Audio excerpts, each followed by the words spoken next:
life's about to change. So here's to the good old days. But I'm looking at the old me. I know that I ain't the same, but I wouldn't have it any other way. Yeah, Lil Myra, so pretty like the sky, so cute I wanna die, I love it when you hold me. You my one and you my only. You my little baby homie.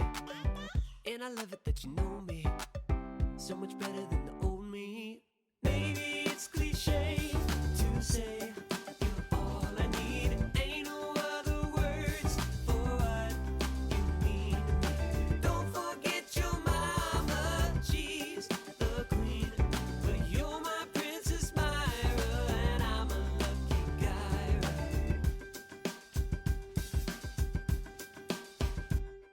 right? Say goodbye to the old me, 'cause the old me was lonely.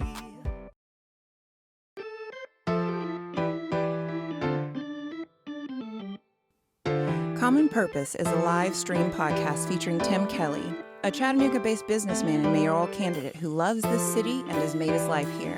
Beyond the conversation, Common Purpose is a show about elevating the bonds that unite us as a community and resisting the forces that would tear us apart.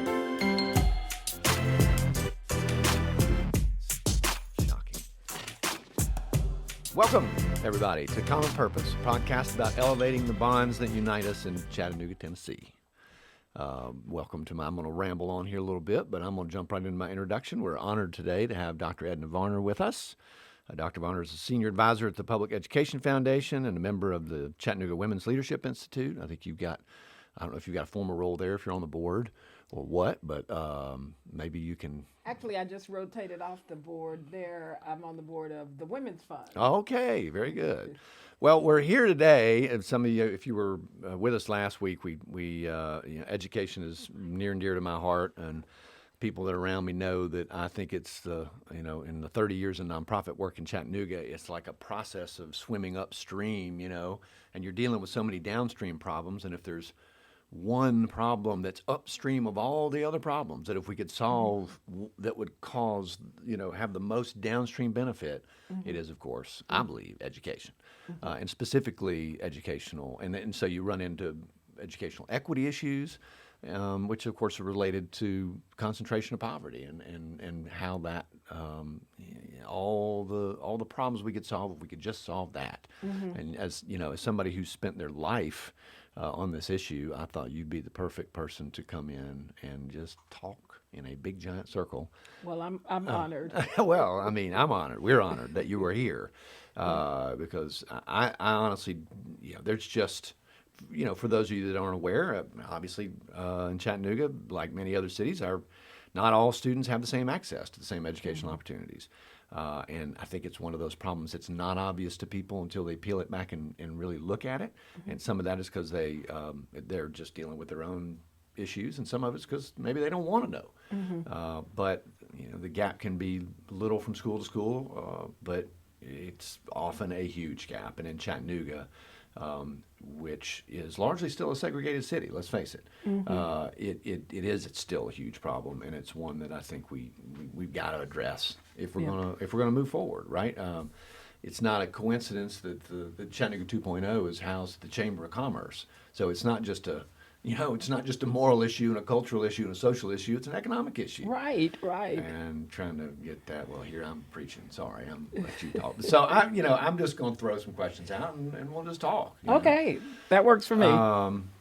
Well, can you just, for the sake of our audience, can you tell us a little bit about how you got into education? What drew you into the calling? Okay, I'm happy to do that, and I will start at the end. Every opportunity I've had, I think, has been because of my education. So I was born right here in Chattanooga, born to a poor family. Think of all the challenges of poverty.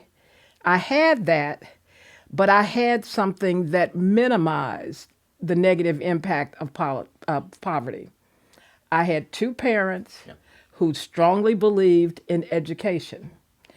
two hardworking parents who were determined to do whatever it took so that my siblings and I could get a good education. So that minimized the negative impact. That changed my story right there. Right.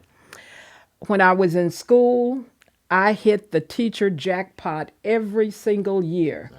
I had great teachers who preached the importance of a great education. They made me want to be a teacher. I know I talk with a lot of folks who aren't sure what they want to be. I always wanted to be a teacher. I had a great experience in school. I was good at it. And I loved it. But somewhere in the middle of that, I realized all kids weren't having a great experience. All kids weren't good at it. And all kids didn't have the trajectory that I had. So that made me even more determined to be an educator. When I went home at the evening, those parents who believed in education had us sit around the dinner table before dinner, and you did homework. And if you didn't have any homework, or you said you didn't have any homework, you sat there and looked at a book for an hour before dinner. Both of my parents were high school dropouts. But when they died, my mother had gotten her GED, and she was chief of police traffic division. She was over all the school patrol officers. My father, who dropped out of high school when he died, was Reverend Dr. Andrew Bullard. He was my stepfather. So when they got us through school, then they went back to school because education was that important. And so having grown up with this focus on education, I already valued it. And one of the things I knew when I became a teacher was that there is a way to minimize the negative impacts of poverty. There is a way to minimize what you usually get when you're in a public school. And so I was determined and continue to be determined to find ways to minimize that. I'll tell you one other thing about growing up. I grew up right down there on 9th Street, which is now M.L. King. Yep. And so, are you from here? I am. Okay, so you know this. Yep. So there was an area between Central Avenue and Lindsay where black people lived. I was born in 1949, so I'm really old. Oh, so that's where black people were. Yep. And at the top of the hill, Macaulay, was the University of Chattanooga. Right. So I grew up segregated in that footprint. And it was fine because we had our own hospital. I was born in Walden Hospital. Yeah, right there. We had our doctors. We had our own stores and everything. And I used to go to the top of the hill with my friends, and we'd sit on the wall across from University of Chattanooga. And I told them, I said, when I grow up, I'm going to that college. And at the time I was saying that, there was no chance I could go to that college. And when I did go, I was in like the second or third class of African Americans who went to that college, but I was determined to go there and absolutely loved my experience there. But I guess that is my story, that even though my story could have been one of poverty and parents who didn't care about education, didn't care about me, and I got into all kinds of trouble. I didn't. I missed all of that. I missed all of that because I lucked into great parents. I lucked into great teachers. And I think one of the reasons that I am still committed to education, I'm retired. 2 different states pay all my bills. But I still get up every day excited about being in school because there is still a difference to be made. And most of that is to make sure that just because you're born poor doesn't mean you're not entitled to a great education and all of the opportunities. I mean, there are just so many opportunities if you can read and write and think. And I want every kid to have that. Yeah, it's that's a great story and encouraging. And it's once that light bulb comes on, it does not go off. It does not. It doesn't. And Dr. Johnson last week was talking about what is education? What is the purpose of education? And he gave what I thought was a great answer, and he said options. Options. Right on the money. Right. I mean, it just opens up this world of possibility. Right. Without which you don't have a lot of options. Right. You don't. Options. You get what comes your way. Right. But when you have an education, you get to decide Yes. what you're going to do with your life, and you get to be fulfilled with what you do. I mean, I don't have to be superintendent of schools to be fulfilled. But if I wanted to be superintendent of schools, I could be. I can know a lot of people that would love it if you were. But I do not want Dr. Johnson's job. I understand. Yeah, he's doing a heck of a job. He's doing an awesome job. Very lucky to have him. I guess you Yes, saw him we doing are. that Lovely Award. Well, I'm particularly passionate about, we hadn't talked about this ahead of time for the audience watching at home, so it's not a softball, but I talked about this a little bit last week. I went back to business school late in life. After GM filed bankruptcy and we lost some businesses, and so I took some settlement money and paid my tuition to go back to graduate school because I knew what I didn't know, and I didn't know a lot about business stuff. Ironically, being a business guy, but I kind of had 1 ear on the business side of things and 1 ear on the social side of things because I had a professor who was a psychiatrist, and he was there from the medical school. He taught in the medical school, but he also taught in the business school in organizational management. And he gave this incredible lecture about human development and human capital. And he talked about the fact that by the time a kid's 6 years old, the bread's baked. The brain's plasticity is done. And it just hit me. And I was coming into my seat on the community foundation. And I thought, why are we not spending every last extra penny on early childhood? And I know you've spent a lot of time at PEF and with me, working on Chattanooga 2.0 stuff on early childhood. Talk about early childhood and if you would, and how important that is. And Absolutely. I'll start by saying this. I'm in a program where we recruit adults who have a passion for teaching. And not just in that, I've been on the Community Foundation, read proposals. And when you read something that an adult has written, and it's just incoherent, I think that is criminal. But the criminal is not that adult. The criminals are all of us who didn't give that adult a great start. Because if you don't have a great start, every year you're playing catch up. And too many kids just never catch up. And so that's why it is so important to get that early start. And for so long, I talk about minimizing the negative impact of poverty. Sometimes there are so many stressors that you don't know what you should be doing with a child before he gets to school. Some parents do. Some parents know that they should be giving their child the gift of language, reading to their child, talking with their child, making sure their child has those experiences. Some parents read books. They know all those things to do. And some parents would do that, but they don't know what to do. And so you can't wait until a child gets to kindergarten, because a kindergarten teacher's best efforts won't make up for the 5 or 6 years that child didn't have the experiences. So one of the things I have always loved about living in Chattanooga, I got an opportunity once to move somewhere else with a job in Philly, and I said, if I have to move, I'm not leaving. So I got a chance to do that work from Chattanooga. Oh, that's great. But and this is what I said. I'm just never going to leave Chattanooga.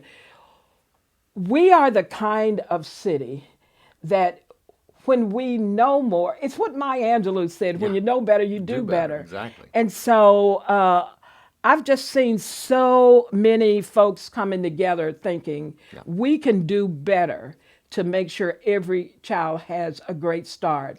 And think of some of the different programs, the Mayor's Office of Early Learning, Right. 2.0, Early Matters, Right. the United Way, the Chattanooga Basics. When the Chattanooga Basics came out, I thought, of course, Right. simple ways What a concept. for parents.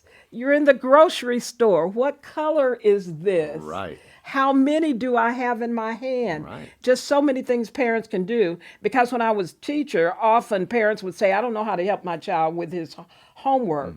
And these would be people who really wanted to help.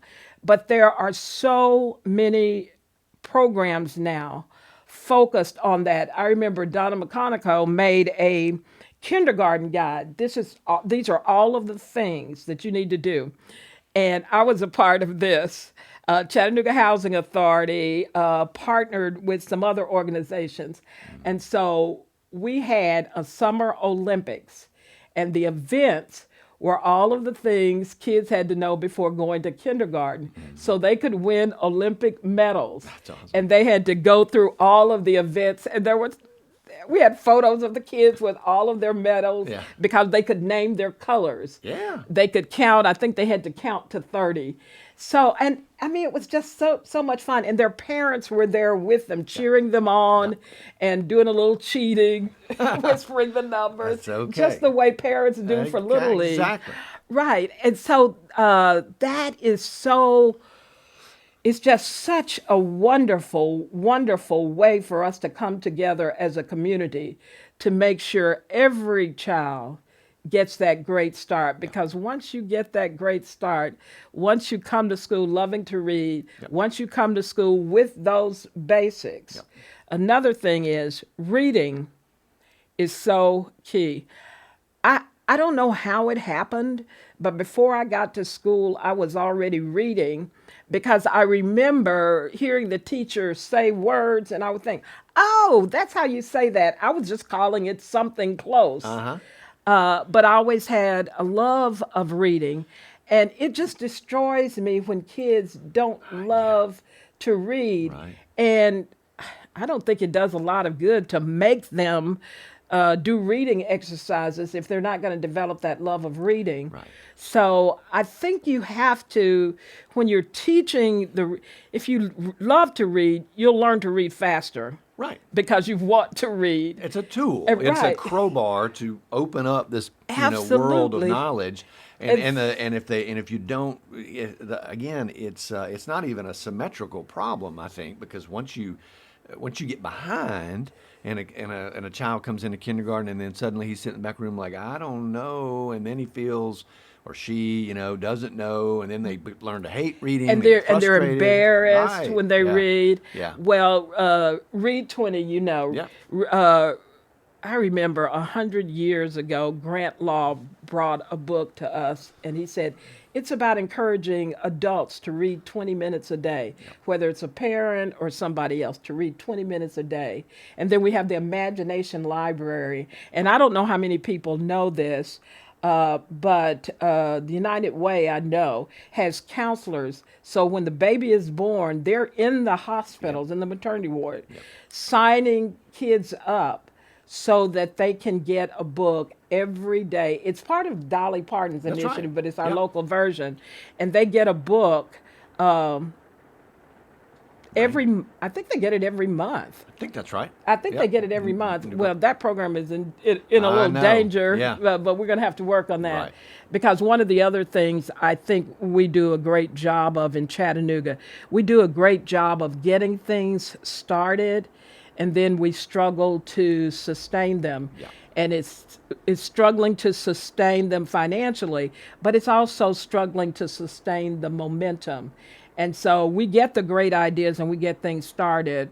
But you asked me about early childhood, and I'm sure you can tell, it is so important. Because when I taught high school, by the time I got them in high school, there was just so much to recover. And well, when I was working on 2.0 stuff, it's all about key metrics and measurement, and I mean it's a big thing to get your arms around. But the thing that stuck out to me was the the KPI, in business speak was, can you get them to third grade reading level by third grade? And again, if they haven't had good, I think they've even now drilled down to a magic number of 21,000 words a day that the kid needs to hear. And if they're not, if they come into kindergarten with that flame of curiosity lit and feeling good about their ability to read, Right.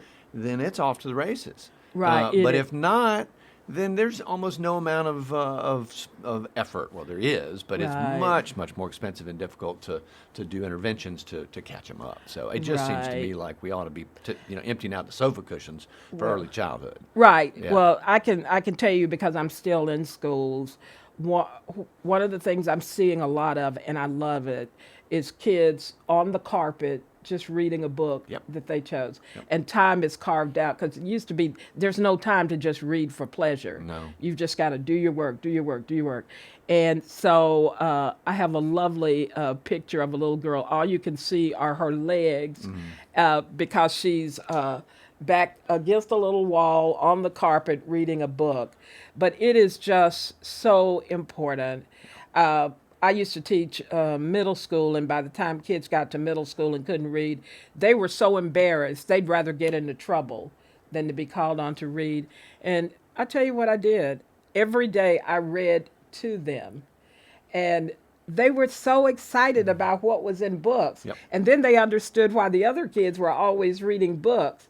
And then they wanted to learn to read. Yeah. But it's criminal Yeah. if they get to middle school. I know, and they still haven't opened And that they- box. Right, Yeah, right. yeah. So early childhood, if we can only invest in one thing, I would say early childhood Hallelujah. is that because That's my headline. kids will be because Yeah, I kids mean- will be fine after that. They'll be fine on their own.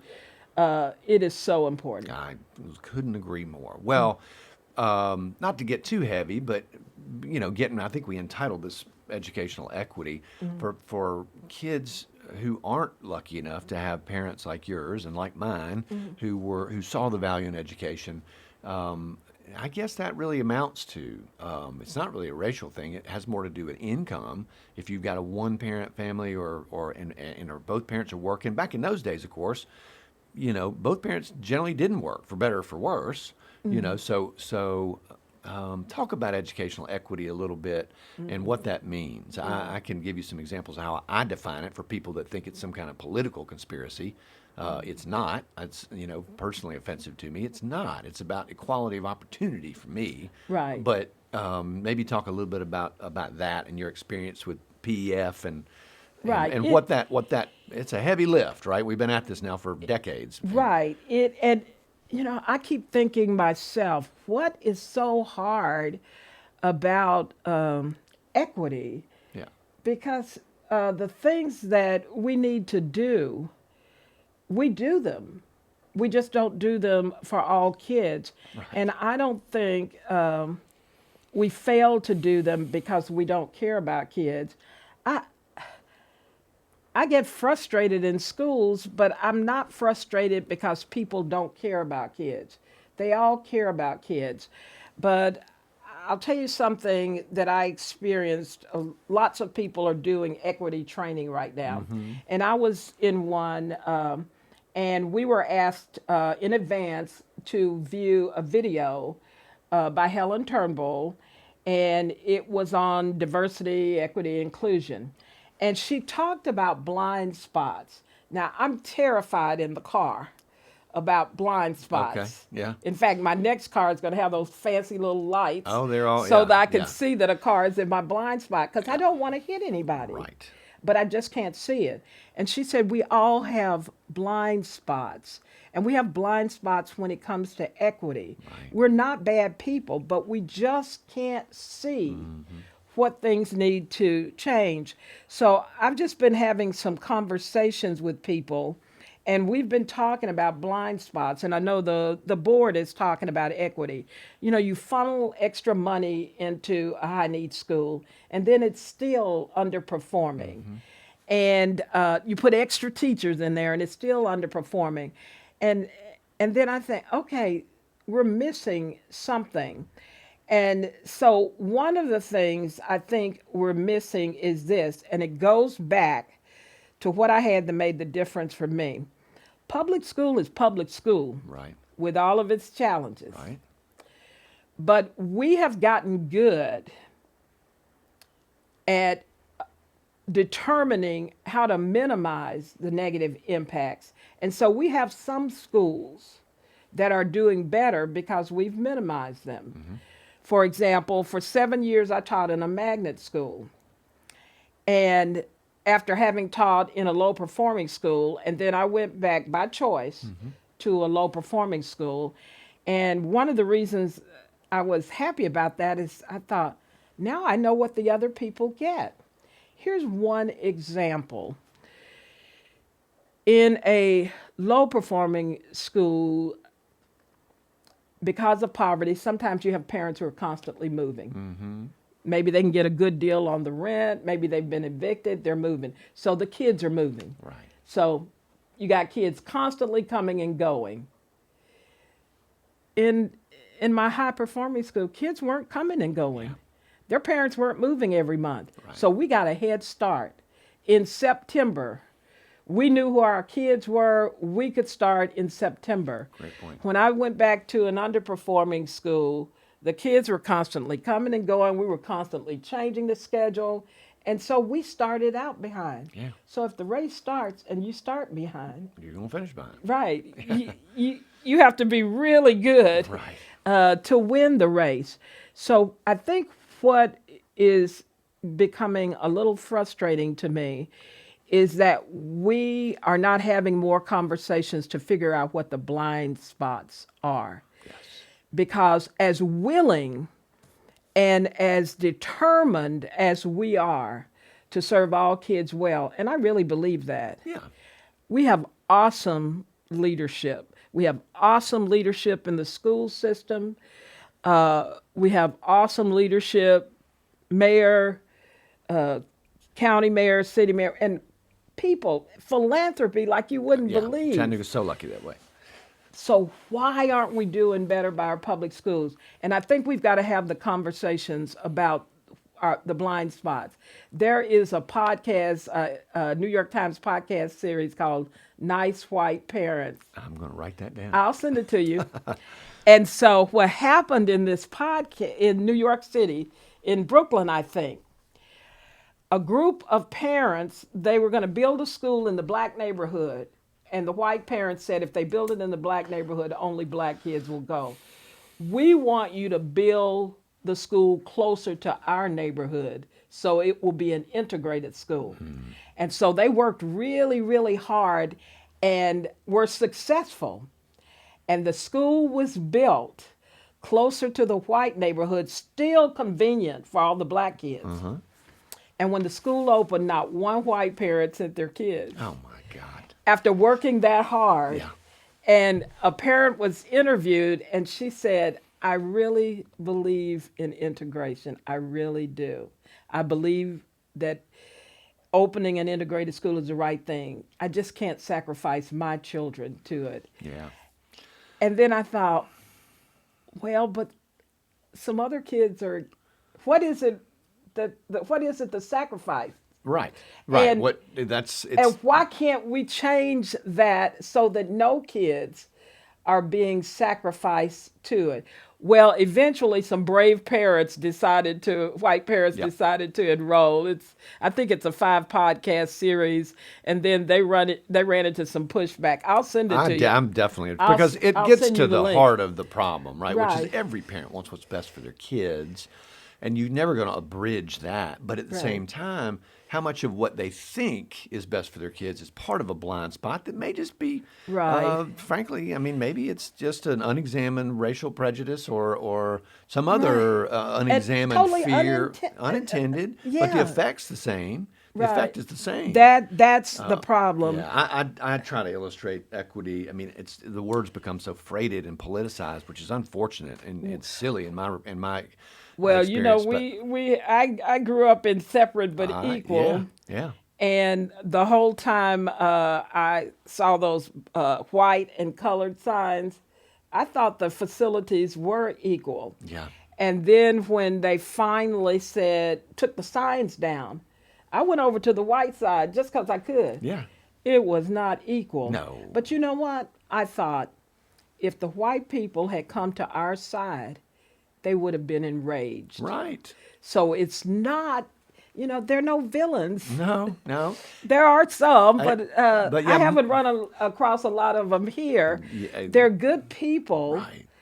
who we just don't know what to tackle. Well, I think it gets back to the debates about structural racism. I mean, people hear those words and they think, "What do you mean? I'm not a racist. I know my heart." And it's so hard to get around the semantics and make them. That's kind of the point. And I'm grateful for the framework because it's exactly what you said. It's looking at the systems and saying, if you look at the systems, it's not what's in any one person's heart. It's systems that aren't equal that cause the ball to roll in one direction predictably and not the other direction. That is absolutely and it. I was going through old blueprints of the family dealership back that were drawn up in the 30s when they built a facility in the 40s. The old original Ayers Motor Company used to be on where the Chattanooga Hotel is, and then they moved to Broad Street. And I got the blueprints, and it was neat. I found one old thing that I was going to get framed, and I'm flipping, and I flipped to the page with the colored and the white restrooms, and it broke me down. I mean, I just thought, God Almighty, in my own family history. But again, at the time, I guess my grandfather didn't think anything about it. That's the way things were. Right. And it just, the weight of history it's heavy. And I mean, you obviously have a perspective. I wasn't born until 1967, but. Oh, God, that was the year I graduated from high school. But let me. You never know it looking at you. But let me tell you what my kids used to say when I told them about segregated Chattanooga and you couldn't sit down at the lunch counter. They said, "Why did you take that? Right. Why did you allow that?" And I said, right now, there are things you're taking. You don't even know about them. And 30 years from now, your children are going to say, "Why did you take that?" Right.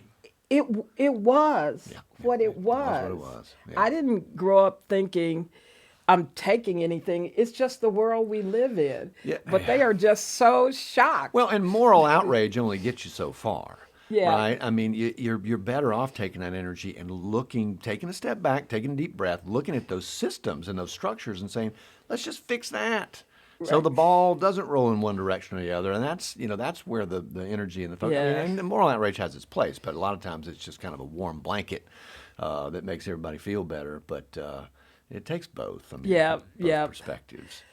But this is the perfect place, Chattanooga, I think, for us to begin to identify our blind spots and make the difference, because I'm sure it's frustrating to lots of people who have invested. And then I looked it up. We still have 33% of our kids are reading with all of our best efforts. And I don't know about you, but when I was in school, 33 was an F. Oh, yeah. Right. Still an F. We should be doing better than that. Oh, yeah. And growth is nice, but it's like the Civil Rights Movement, Brown versus Board of Education. 55 Chattanooga's plus. plan was to integrate a year at a time. So I started school the year Brown versus Board of Education. When I was in 12th grade, it hadn't reached my grade yet. Yeah. My first integrated school was UC. Wow. So, we got to move faster. Yeah. Because kids are still going through school, not getting those opportunities. And I say all the time, I said this at the Community Foundation, I've said it at 2.0, and again, not everybody like to hear it this way because it sounds like you're soft pedaling it. But, yes, it's a moral issue, but it's also just a utilitarian issue. If you're not convinced by the moral argument, the fact is it doesn't work. Right. It doesn't work. It doesn't work socially. It doesn't work economically. It is not the optimal way to do things. Right. I say the way I illustrate it to people, sort of a lot of friends that live in the suburbs and live a fairly one-dimensional life. I said, a lot of those guys coach Little League baseball. Mm-hmm. Let's say you had a Little League baseball team, and you got 11 kids on the team, and 4 of them come from poor families, and their parents can't get them to practice, but they're really good players. Mm-hmm. You need them for the team. Would you go and go out of your way and pick them up and bring them to practice? Mm-hmm. Well, yeah, I do that. Well, that's equity. Yeah. You're doing more for that child than you're doing for this child for the Right. good of the team. Right, right. And so it's just about turning those light bulbs on, I think, a lot of times, and making them understand it doesn't Right. work. Plus, when you talk about that, you Yeah. go pick that kid up. It's for the good of the team. Right. Think of a Chattanooga where everybody's reading on grade level Hallelujah. by third grade, Yeah. because I'm loyal to Chattanooga. I don't want to live anywhere else. There's some Same here. people who come and go. Yeah. But so many of our people plan to stay here, and they can stay here contributing, Yep. or they can stay here and be dependent on us because they never got that chance. Yeah. So we're investing in ourselves. Every time we invest in kids who are in school, in public schools, we're investing in ourselves. Hallelujah. And I keep saying this too. I taught at Dalewood Middle School. One of my former students is now a millionaire. No kidding. And he comes back often and Yeah. speaks and contributes money. And I read on Facebook where in his private plane, he's flying test kits from Atlanta to Nashville. He was just a quiet kid in Dalewood. Yep. But I didn't know he was going to grow up to be a millionaire. Some kid in They're in there. could be the one who finds the cure for cancer. You just don't Absolutely. know. Yeah. So how do you decide who not to invest in? Yeah. You Yeah. invest in all of them Absolutely. because of the contributions they can make. So we just we've got to figure out if it's not if our best efforts aren't working, there's something else we haven't figured out. Absolutely. Because it's not the children. Yep. And I think, Elaine's school proves it. Yeah. They're all children of color. Exactly. Reward school in 5 years, kids making 30 on the ACT. Absolutely. And I'm on the scholarship committee at Yep. Community Foundation, and I want to cry when I see a valedictorian made 19 on the ACT. And I just think that is criminal. And she's not a criminal. We're the criminals. Right. Yeah. That's exactly right. It is about So it's not the resource. kids. No, It's the not. adults. Yeah. Well, talking about that again, this is kind of the third rail of educational debate. But can you talk a little bit about your opinion on charter versus pure public? I mean, charter schools are wonderful, I think. I mean, I don't have a big political position on it. We've seen them work. They've transformed cities like New Orleans. What Elaine's doing is remarkable. But of course, the argument against them is always, well, now you're in another self-selection process problem where you're drawing away the parents who care, and what's left in the regular public schools are kids with parents that don't. How do you balance those things, or how do we? Well, I'm going to wrestle start with with something Ruth Bader Ginsburg said when she was asked, when will we have enough women on the Supreme Court? Yep. And she said, when we have 9. Right. She said, you've had 9 men and nobody complained. Right.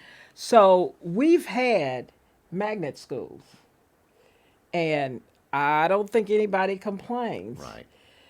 What a charter school does is it minimizes the negative impact of public school. Gotcha. And the charter school, some people don't realize CGLA is a public Hamilton County school. It is authorized by Hamilton County.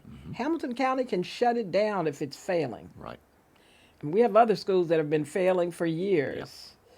And we keep going, and I don't think we're okay with the failure, but they keep failing.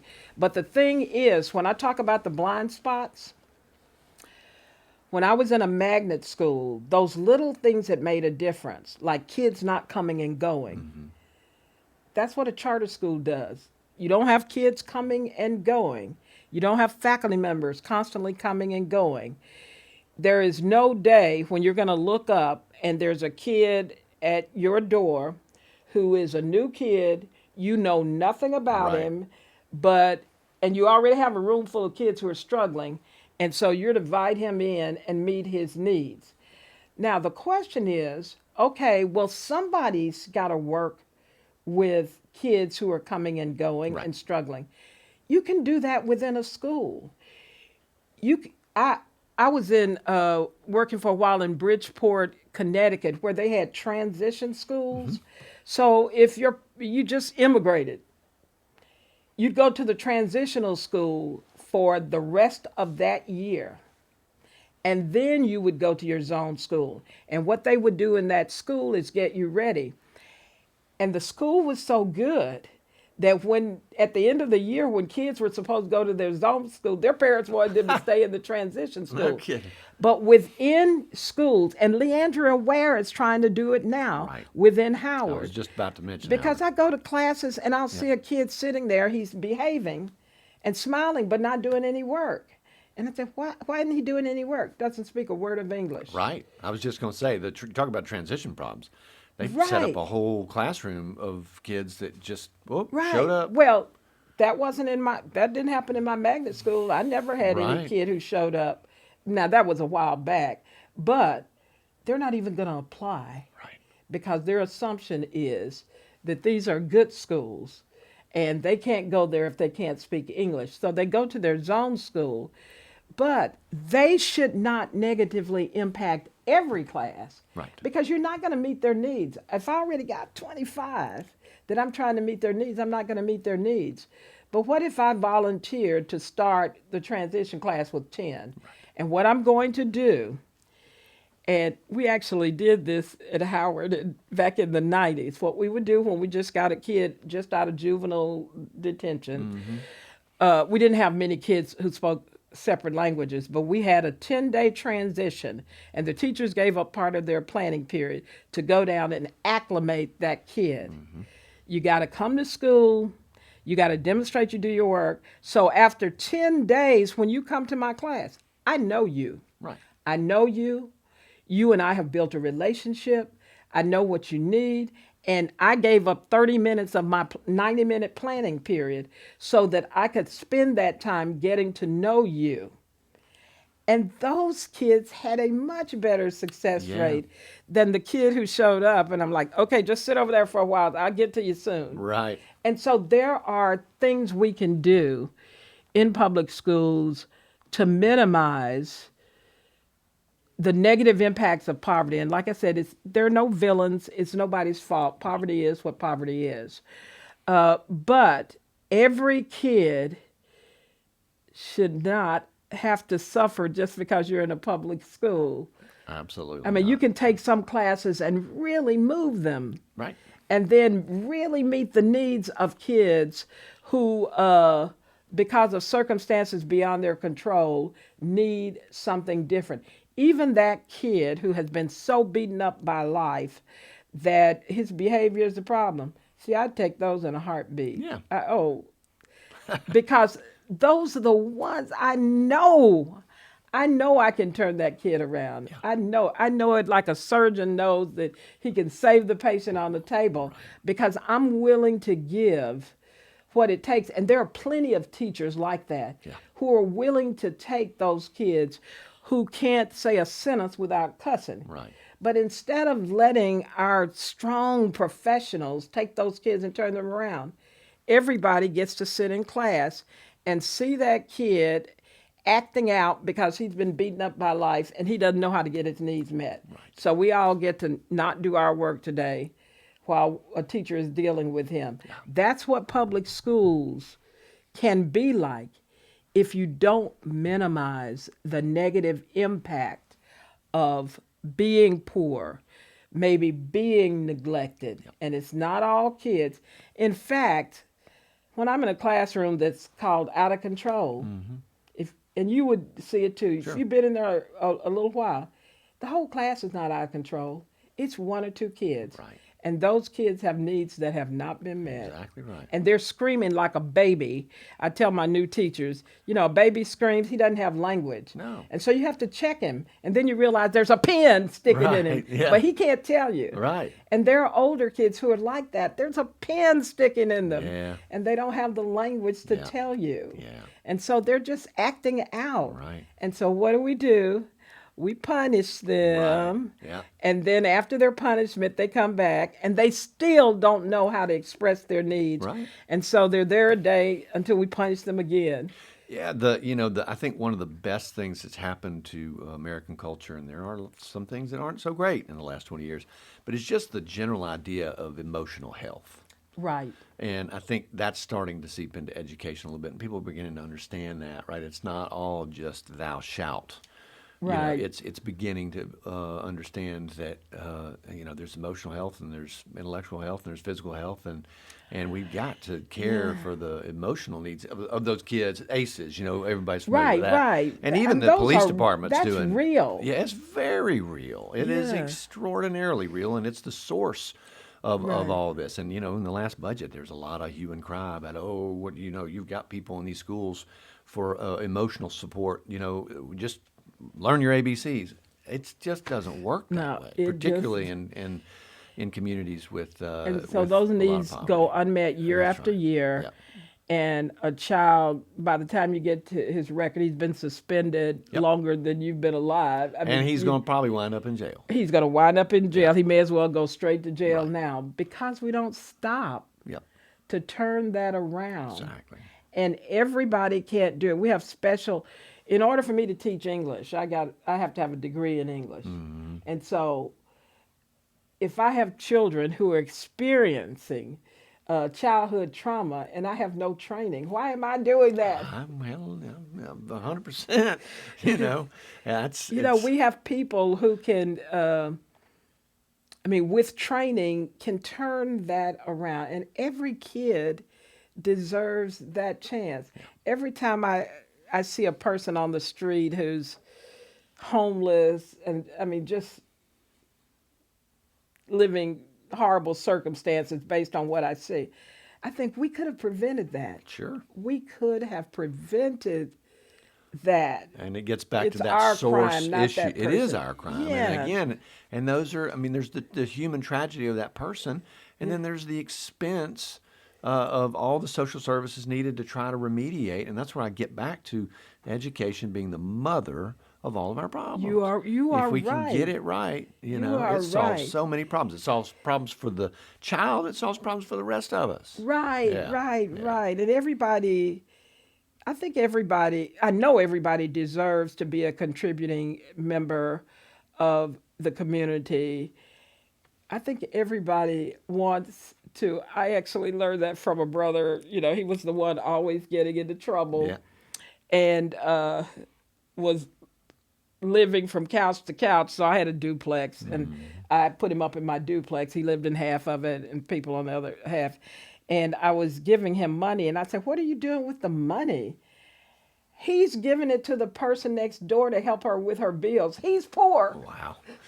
Well, But he had a that good taught heart. me something. Yeah, sure. And that taught me, even though he is poor and down on his luck, he wants to help somebody out. Of course. And I really do believe that about people. I think everybody would like to contribute in some way. Absolutely. And I guess I can understand the rage of some people when they don't have the opportunities other people have. Yep.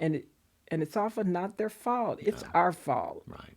It gets back to that. Everybody wants to feel a sense of control over their own lives. Right. And again, if you don't invest in children early and they don't have those choices, they don't have those options, they don't have control.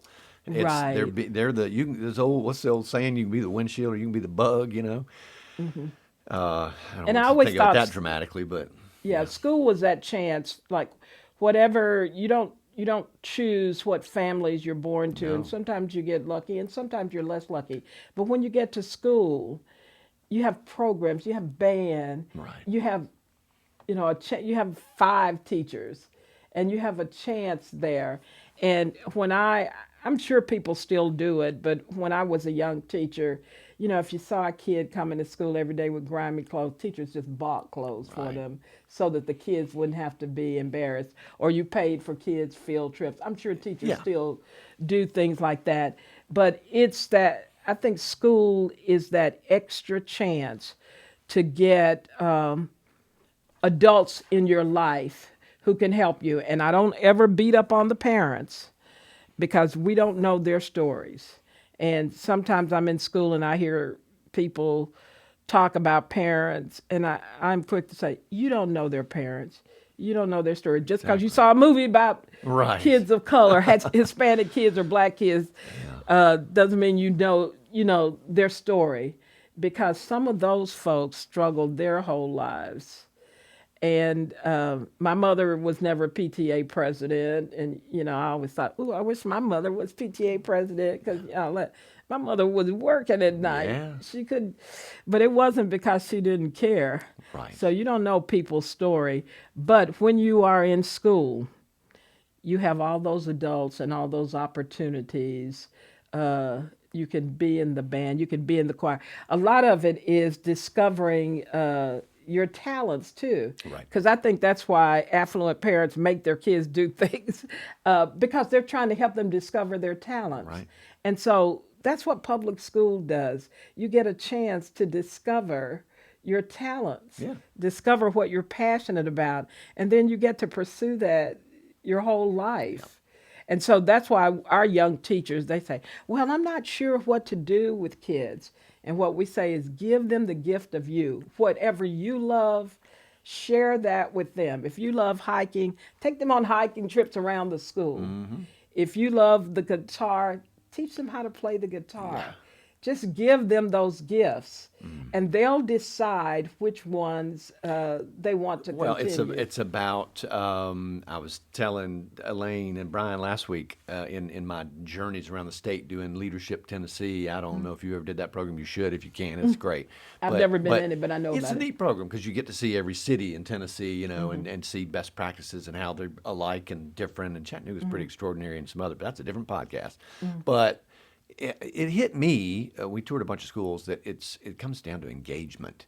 That's what it is. And what you described is really that process of what is going to light that light bulb up and get that kid some traction and see and ignite the passion for whatever pursuit it is that is their enthusiasm. We started this talking about charter schools, and when I think about CGLA and Sue Ann Wells and her love for horses, we have girls from the hood saying, when I graduate from college, I'm going to own horses, because she takes them out to her ranch, and she takes them to horse shows. They would never have known that they loved working with horses. So it's those opportunities you have, and that's one of the things that the charter school is able to do, to give the kids those opportunities that they would have in the best schools in the city. Yeah. Well, I've been talking to, I don't know if you know Moise Baptiste, but he's a great guy. Oh, he works in public ed too. Okay, yes. Yeah, of course he does. He's one of our We were talking counselors. about ways that we could, get kids more involved in in the outdoor assets in Chattanooga. Right. Get them out and exposed to all these incredible things. Because kids don't know, some of them don't know what they love yet. No, they don't. And so it's just about exposure. So hopefully we can get something going on that. Yeah. Well, this has been amazing. But we're getting towards the end of our time. We've been in here about an hour, I guess. But before we get, let's talk books a minute. We were talking about it before we. Oh, books. okay. Before we kicked off, Ed and I were talking about what we're reading at the moment. I think we're both that type of people that have always got about 4 books on the boil. Yeah. Tell me a little bit about what you're reading these days. Well, we're both reading Cass. I Right. just started that, but I just finished a book by Constance Curry. It's called Silver Rights, and it's set in Mississippi. And the poor blacks in the town thought that when she said civil rights, when they were talking about civil rights, they were saying SILVER. Silver rights, yeah. But this is a line I will always remember. Poor parents. The school board came out, sent everybody a letter and talked about choice. And they said, now that this law has passed, you can send your children to the white school, and they will have a wonderful experience. Well, they sent their children to the school, and they were just bullied. They were miserable. All kinds of horrible things happened to them. And so someone said, why would you send them to that school anyway? And they said, when we got the letter about the law, and when they said that the kids would have a good experience, we believed it. Yeah. And I thought, what powerful words. I mean, we've had Brown versus Board of Education. We hear school choice. We hear all these wonderful things. And people believe it's going to happen. Yep. And it's so frustrating when you find out that's not about my kids. Right. That's about somebody else's Yeah. kids. And so that line will always stick with me. Yeah. When we read it, we thought they meant it. Yeah, yeah. Well, some folks did and some folks didn't, and that's where that Yeah. is this. It's an opportunity. I mean, you mentioned it earlier, but I think Chattanooga really does have an opportunity because it is this. It's a special place. I say all the is. time, talking to people in this new political pursuit of mine. Chattanooga is full of people, talented people. You were a classic example, and you made mention of it earlier. Talented people Educated. that could be somewhere else. I've also read Educated. Right. I'm Yeah, I had educated. too. Man, Yeah. that's a powerful book. Yeah. But talented people that could be in another city making more money. Yep. But we're not. We're here. We're here. And why are we here? Because we believe we can make a difference. Exactly. The people that are left in Chattanooga, to me, it's a self-selection process for a group of people who see greater potential and who value something else other than money, Yeah. right? And I would argue that one of the things they value is this sense of community, of common purpose, which Yeah. is the name of this podcast, I believe. And so we can if we can agree on the problem, these are things we can fix, and we'll all be better for it. We've got to have the Yeah. conversations to figure out what's the right problem. It's like a surgeon, I'm binge watching a medical show, and they go in and then they realize that they fixed one thing, but they missed something. Yeah. And so the patient is still sick. I think we keep fixing something, but we're missing something. And that's why the patient is still sick. So I think we have the conversations. Yes. We get better at identifying. And one way you can do that, what I have said this, if affluent parents sent their kids to a low performing school for a couple of weeks, their kids will tell you Oh yeah, what's wrong. real quick. Yeah, they will tell you. Yeah. And we can't, for some reason, we can't see it, but they would be able to see it. When I first was principal of Howard, our partner school was Soddy Daisy. And I sent a group of kids and I said, when you come back, I want you to tell me what they're doing that is different. And when they came back, this is one of the things they said that I never noticed. They said, it's dark in our school. Huh. They said it's light at Soddy Daisy. It's dark at our school.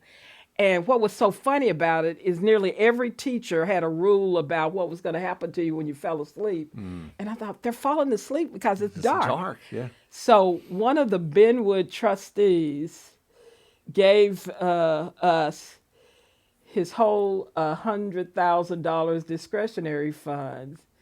And my shop teacher changed the lights at Howard to brighten up the building. Wow. But the kids noticed it. I don't even think they went more than a day or two. That's amazing. But they said, they have light. We don't have light. Yeah, yeah. You know? That's amazing. And it's a great example of the sort of things that, that we can do in Chattanooga to fix problems if we can just, lock arms and agree on what the problem Right. is, Yep. Well, thank you so much, Edna. We want to thank Edna Thank Varner, you. Dr. Edna Varner, for joining us and making time in her busy schedule. It's been that's the fastest hour that's flown by and that I can remember in a this was long time. fun. It was fun, wasn't it? I had thought, a lot of fun. Thank you for What coming. do I need to prepare to do this? No, well, yeah. So this is how these are supposed to work. If I could have you back every week, I would. I might have to. Please Just make it a do. permanent Please do. guest. That's a high compliment. Well, not at all. I mean it. And I sincerely enjoy you taking time out of your busy schedule and making time to do this. I've enjoyed talking with Yes, you. ma'am. And so thank you all to our audience for tuning in. Hope to have we're going to have many more conversations like this in the coming weeks. So if you've got suggestions or any feedback for us, reach out to the website, and we'll be available on social media accounts, our website, as well as your favorite podcast platform. Special thanks to Summer Dreggs, a local artist, for contributing his music to this podcast, and thanks to OCI for providing us these chairs and this good furniture. You should have seen the chairs we had in here last week before OCI helped us out. Oh, I got the good It was not chairs. good. These are Okay, good, all these are right. good chairs. It's much more comfortable. So you've been watching Common Purpose. I'm Tim Kelly, and stay healthy and stay hopeful, Chattanooga, and we'll talk to you next week. Thank you. Common Purpose is produced by Emily Kate Boyd with the support of the Chattanooga Workshop.